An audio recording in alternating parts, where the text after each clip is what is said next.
কিছু রোমাঞ্চকর গল্প ঘটনা নিয়ে আমাদের এই বিশেষ নিবেদন। আপনারা শুনছেন বিটি রেডিও স্টেশন .0। আজকের গল্প হলো বজ্রপুর। চলো দেরি না করে শুরু করা যাক। সবুদের বাড়ির সামনে দরজায় টোকা পড়ল। সবুর বাবা খবরের কাগজ পড়ছিলেন। ছেলেকে বললেন, দেখ তো কে এলো। সবু দরজা খুলে দেখি খয়েরি স্যুট পরা একজন বেশ ভালো দেখতে ভদ্রলোক। বয়স 30-এর বেশি না। তার পিছনে রাস্তায় একটা ট্যাক্সি দাঁড়িয়ে। এটাও সবুর চোখে পড়েছে। তা বজ্রকিশোর ব্যানার্জির বাড়িটা কোথায় বলতে পারেন? ভদ্রলোক প্রশ্ন করলেন সবুর বাবাকে। 74 নম্বর সেটা আমি জানি, কিন্তু এখন তো দেখছি কোনো বাড়িতেই নম্বর কিছু লেখা নেই। শঙ্করবাবু দাঁড়িয়ে উঠে হাত দিয়ে দেখিয়ে বললেন, এই দিকে আমার বাড়ির পরের বাড়িটা। থ্যাঙ্কস।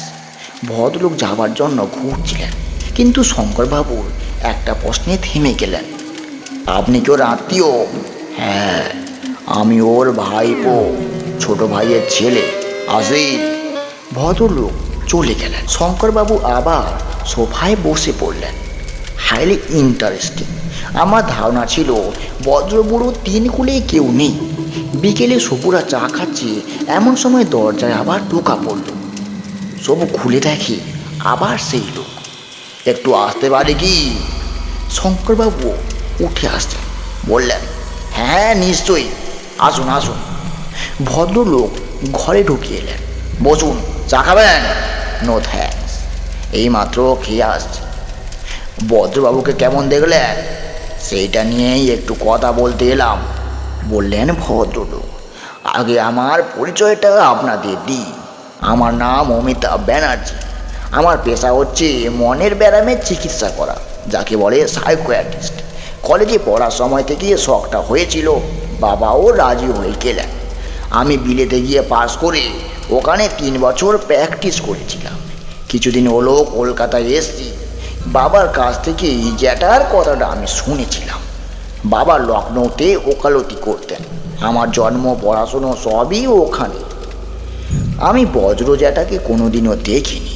যখন কলকাতায় গিয়েছি তখন বজ্রজাটা আপনাদের এখানে চলে এসেছে। এটা শুনেছিলাম যে কলকাতায় থাকতে জ্যাটা চুপচাপ বাড়িতে বসে থাকতেন, কারোর সঙ্গে মিশতেন না। ডাক্তার দেখে বলেছিলেন শরীরের কোনো ব্যায়াম নেই। তা যে বাড়িতে রয়েছেন সেটা কার? ওটা আমার ঠাকুরদা তৈরি করেছিলেন। উনি ব্যবসা করতেন, অনেক টাকা পয়সা করেছিলেন। মারা যাবার আগে 3 ছেলেকে উইল করে টাকা সমান ভাগে ভাগ করে দিয়ে যান। কাজেই বজ্রজাটার টাকার কোনো অভাব নেই। তা উনি কি তন্ত্র চর্চা করছেন নাকি? কি যে করছেন তা ঠিক কেউ সঠিক বলতে পারবে না। আমরা থাকতাম লখনৌতে। মেজো জ্যাঠার কাজ ছিল ব্যাঙ্গালোরে। অজো জ্যাঠা কলকাতাতেই থাকতেন। তবে গোটা 3 চাকর ছাড়া দেখবার আর কেউ তার ছিল না। তন্ত্রের ব্যাপারটা আমি ঠিক জানি না, তবে ওর যে মানসিক ব্যায়াম রয়েছে তাতে আমার কোনো সন্দেহ নেই। কথাটা হচ্ছে কি ব্যায়াম, কি সেটা এখনো ধরতে পারেননি? ধরবো কি করে? আমার সঙ্গে তো কোনো কথাই বলছে না। তবে আমার একটা প্রস্তাব আছে। কি? ওর চাকর বলছিল উনি নাকি ছোটদের উপর কখনো রাগ করেন না। তাই ভাবছিলাম যদি আপনার ছেলেকে একবার সঙ্গে করে নিয়ে যেতে পারি তাহলে হয়তো উনি মুখ খুলতে পারেন। শুভ বলল, ওর একটা সবুজ বাক্স আছে কি? অমিতাভবাবু চোখ বড় বড় করে বললেন, বাক্স মানে কি? সে তো এক বিশাল ট্যাঙ্ক। আমি ওকে জিজ্ঞাসা করলাম তাতে কি আছে। উনি কোনো জবাবই দিলেন না। শঙ্করবাবু বললেন, ঠিক আছে, আমার ছেলে যাবে, কিন্তু তার সঙ্গে তার বাবাও যাবে। নিশ্চয়ই, সে তো খুব ভালো কথা গো। আমি খানিকটা জোরও পাবো। 5 মিনিটের মধ্যেই 3 জন বেরিয়ে পড়ল। বজ্রবুড়োর বাড়ির দরজায় ধাক্কা দিতেই একটা বুড়ো চাকর এসে দরজাটা খুলে দিল। বাবু কোথায়? জিজ্ঞাসা করলেন অমিতাভবাবু। দোতলায় সবার ঘরে, বলল চাকর। আজ বাইরে বসবেন না? আগে আপনি আসার পর থেকেই উনি কেমন যেন একটা হয়ে গেছেন। আজ বিকেলে চাটাও খেলো না। ঠিক আছে, আমরা ওর সঙ্গে একটু দেখা করব। আসুন মিস্টার চৌধুরী। তিনজনে দোতলায় গিয়ে হাজির হল। ডান দিকে একটা দরজা, সেটাই বজ্রবুড়োর শোবার ঘর। ডক্টর ব্যানার্জির পিছন পিছন শঙ্করবাবু আর শুভুও ঘরে ঢুকল। বজ্রবুড়ো বালিশে পিঠ দিয়ে খাটে শোয়া। শুভুকে দেখে তার মুখে হাসি ফুটে ওঠে, সঙ্গে সঙ্গে যেন মিলিয়ে গেল। তোমার সঙ্গে আবার এরা কেন? অভিমানের সুরে বললেন বজ্রবুড়ো। শুভু বলল, আপনি সবুজ বাক্সটার কথা বলেছিলেন না? তা সেটাই দেখতে এলাম। প্রকাণ্ড সবুজ ট্যাঙ্কটা সবু ঘরে ঢুকে দেখেছিল। খাটের উল্টো দিকে দেয়ালের সামনে রাখা হয়েছে। বোধহয় আদিকালের ট্যাঙ্ক। তা নিশ্চয়ই দেখাবো বললেন বজ্রবুড়ো, কিন্তু এখন না, এরা ঘর থেকে বেরোলেই দেখাবো। ডক্টর ব্যানার্জি শঙ্করবাবুকে বললেন, চলুন মিস্টার চৌধুরী, আমরা পাশের ঘরে যাই। দুজন বেরিয়ে যেতে বুড়োর মুখে আবার হাসি ফুটে এলো। সবুর বুকের ভেতর আবার ধুকপুকান। বজ্রবুড়ো খাট থেকে নেমে ট্যাঙ্ক থেকে একটা চাবি বের করে ট্রাঙ্কটা খুলে ডালাটা উপরে তুলে দিলেন। দেখো, এ কি? এই যে খেলনায় ভর্তি রেলগাড়ি, বন্দুক, রাক্ষসের মুখ, বিল্ডিং ব্লকস, মেকানো, লুডো, করতাল বাজানো, খেলার ড্রাম, আরও কত খেলার যে খেলনা আছে সবু কোনোদিনই চোখে দেখেনি। নাম শোনা তো দূরের কথা। এগুলি কার? সবু ঢোক গিলে জিজ্ঞাসা করল। বজ্রবুড়ো দুহাত মাথার উপর তুলে তালি বাজিয়ে গা দুলে দুলে গান করছিলেন। আমি বাম খেল তিলক সিং, তাই নাচি টিডিং টিডিং। আবার গান বন্ধ করে নিজের বুকে চাপড় মেরে চেঁচিয়ে উঠলেন, আমার সব কিছুই আমার। সবু বুঝলো এই খেলার বন্দুকের আওয়াজ শুনেই বাড়ির পাশের লোক ভেবেছে পিস্তল। ওই মুখোশ পরে বুড়ো জানলায় দাঁড়াতেই ভেবেছে রাক্ষস। আর সব খেলনার নানা রকম আওয়াজ শুনে ভেবেছে বুড়ো টুকটাক করেছে।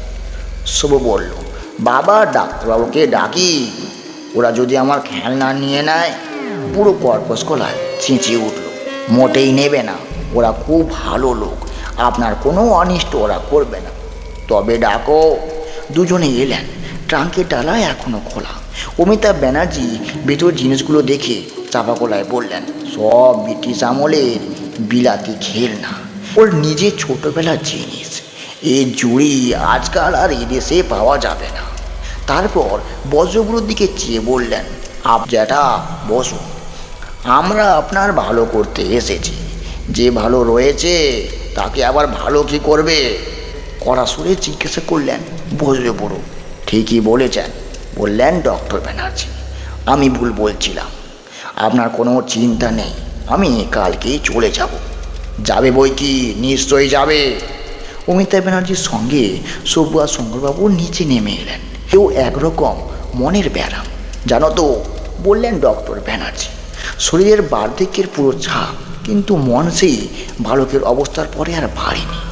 বড়দের তাই সহ্য করতে পারে না। নিজের বয়সের সাথী খোঁজেন, অথচ কোনো ছেলে ওর কাছে পৌঁছবে না। কি করুন অবস্থা ভাবুন তো। আপনি সত্যিকাল চলে যাবেন? শঙ্করবাবু জিজ্ঞাসা করলেন। হ্যাঁ, আমি চলে গেলে উনি ভালো থাকবেন, তাছাড়া এই ব্যারামের কোনো ওষুধ তো আর নেই। শঙ্করবাবু ছেলের পিঠে হাত রেখে বললেন, তুই মাঝে মাঝে বজ্রবুড়োকে সঙ্গ দিস, তোর বন্ধুদেরও সবটা খুলে বলিস। সবুরা অমিতাভবাবুর কাছ থেকে বিদায় নিয়ে বাড়ি ফেরার উদ্যোগ করল। দোতলার ঘর থেকে তখন করতালের সঙ্গে শোনা যাচ্ছে, বাদুড়ে বলে, ওরে ও ভাই সজারু, আজকে রাতে দেখবি একটা মজারু, আজকে রাতে চ্যামচিকি আর পেঁচা। এই ছিল আজকের দিনের একটা সুন্দর ছোট গল্প। গল্পটা তোমাদের কেমন লাগলো ছোট্ট একটা কমেন্ট করে জানাবে। এরকম আরও নিত্য নতুন গল্প শুনতে হলে আমাদের চ্যানেলটা সাবস্ক্রাইব করে আমাদের সঙ্গে থাকুন। আমরা ঠিক প্রতিদিন রাত 9টার সময় নিত্য নতুন গল্প, রোমাঞ্চকর ঘটনা, সত্য ঘটনা, প্রেমের ঘটনা নিয়ে আসি। এইরকম গল্প শুনতে হলে আমাদের সঙ্গে থাকুন।